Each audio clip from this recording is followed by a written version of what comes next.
दोस्तों, आप सभी का पुनः एक बार हित स्टडी ग्रुप में हार्दिक स्वागत।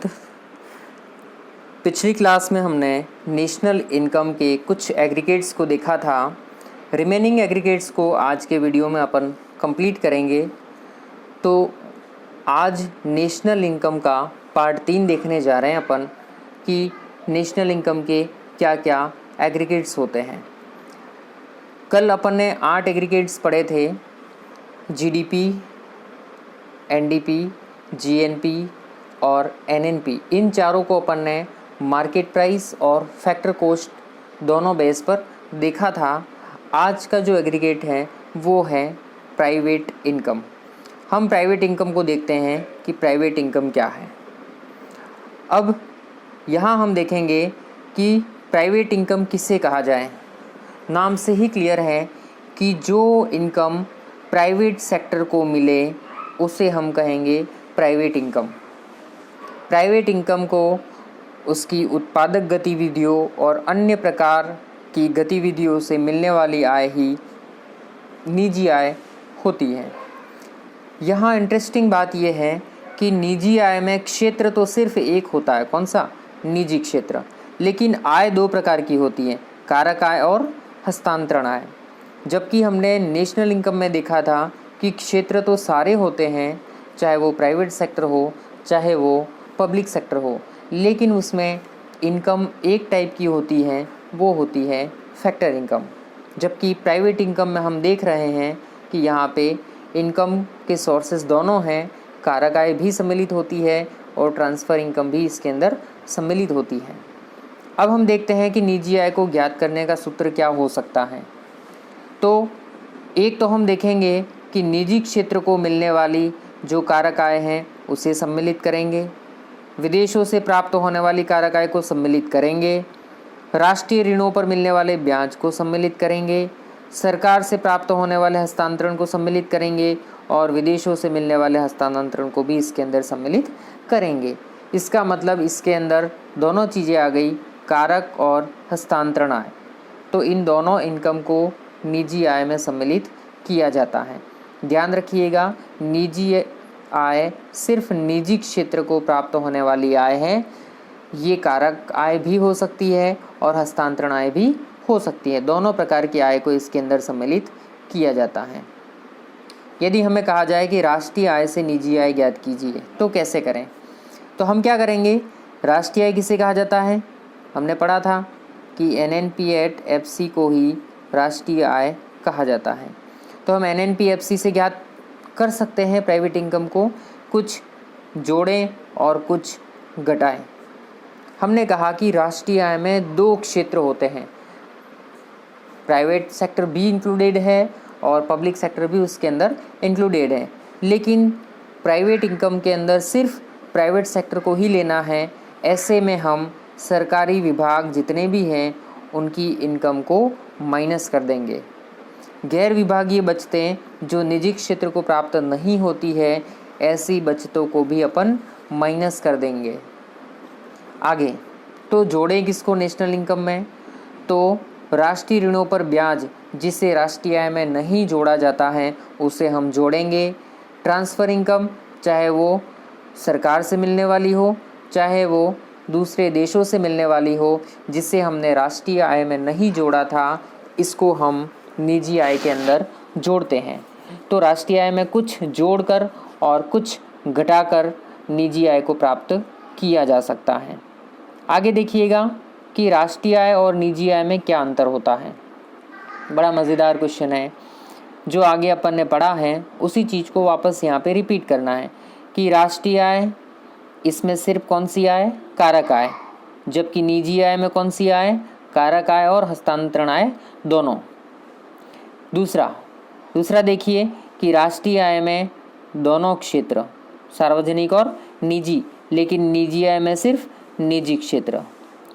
तीसरा देखिए कि राष्ट्रीय ऋण पर ब्याज को राष्ट्रीय आय में सम्मिलित नहीं करते हैं, लेकिन निजी आय के अंदर सम्मिलित करते हैं। स्क्रीनशॉट ले सकते हैं आप इसका।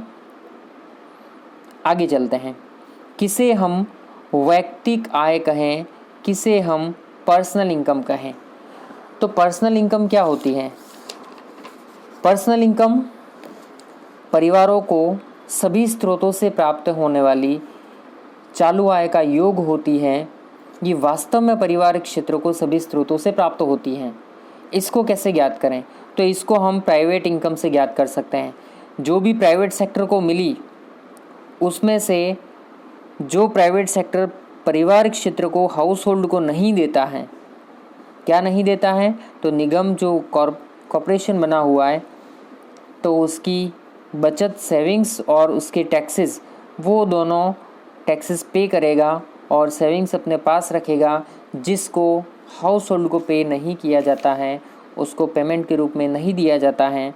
तो निजी आय में यदि इन दोनों को माइनस कर दें, निगम की बचत और निगम के कर, तो ऐसी स्थिति में हम पर्सनल इनकम को ज्ञात कर सकते हैं।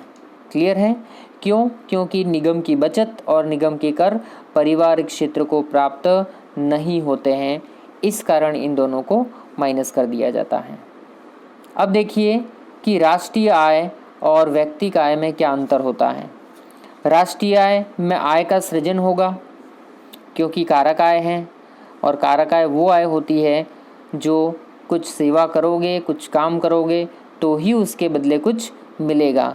जबकि ट्रांसफ़र इनकम एक तरफा प्यार वाली बात होती है, ये वन साइडेड इनकम होती है कि आप कुछ नहीं कर रहे हो, कुछ भी सर्विसेज नहीं है, लेकिन फिर भी आपको कुछ न कुछ मिलता रहता है। फॉर एग्ज़ाम्पल आप देख सकते हैं अनएम्प्लॉयमेंट अलाउंसेस है, स्कॉलरशिप है, सब्सिडी है, ये सारी चीज़ें क्या है? ट्रांसफ़र इनकम है।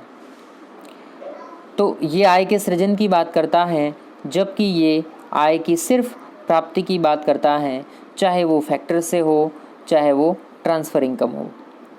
आगे देखिएगा कि राष्ट्रीय आय में सिर्फ कारक आय सम्मिलित होती है, हस्तांतरण आय सम्मिलित नहीं होती है। लेकिन व्यक्तिगत आय के अंदर कारक और हस्तांतरण आय दोनों प्रकार की आय को सम्मिलित किया जाता है। राष्ट्रीय आय में राष्ट्रीय ऋण पर मिलने वाले ब्याज को सम्मिलित नहीं करेंगे, जबकि व्यक्तिगत आय के अंदर राष्ट्रीय ऋणों पर मिलने वाले ब्याज को सम्मिलित करते हैं।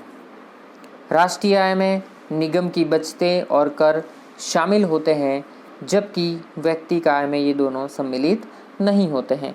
लास्ट देखिए, राष्ट्रीय आय सभी क्षेत्रों की आय होती है, जबकि व्यक्तिगत आय सिर्फ पारिवारिक क्षेत्र की आय होती है। आगे देखिएगा, किसे हम खर्च योग्य व्यक्तिगत आय कहें, किसे हम डिस्पोजेबल पर्सनल इनकम कहें, व्यक्तिगत प्रयोज्य आय या खर्च योग्य आय किसे कहें? तो व्यक्तिगत आय का वह भाग जिसे पारिवारिक क्षेत्र या परिवार अपनी इच्छा अनुसार खर्च कर सकता है, अपनी इच्छा अनुसार बचत करने में स्वतंत्र होता है, तो ऐसी आय को अपन कहेंगे व्यक्तिगत खर्च योग्य आय। तो इसके लिए क्या करेंगे अपन? सूत्र बनेगा कि जो हमारी व्यक्तिगत आय है, पर्सनल इनकम है, उसमें टैक्सेस, जो डायरेक्ट टैक्सेस हैं उसको और फीस एंड फाइन्स को यदि माइनस कर देते हैं तो हमें डिस्पोजेबल पर्सनल इनकम की प्राप्ति होती है।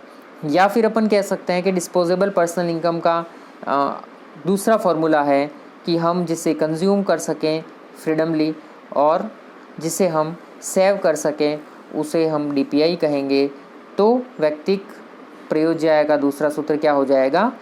C+S या उपभोग प्लस बचत हो जाएगा। अगला देखिए कि किसे हम PCI कहें, किसे हम प्रति व्यक्ति आय कहें।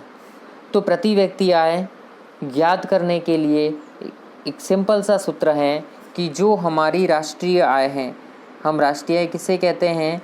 NNP/FC। तो NNP/FC में से यदि कुल जनसंख्या का भाग दिया जाए तो औसत रूप से प्रति व्यक्ति आय की प्राप्ति हो जाती है। Thank you very much. Video को ज़्यादा से ज़्यादा शेयर करें और चैनल को सब्सक्राइब ज़रूर करें। Thank you.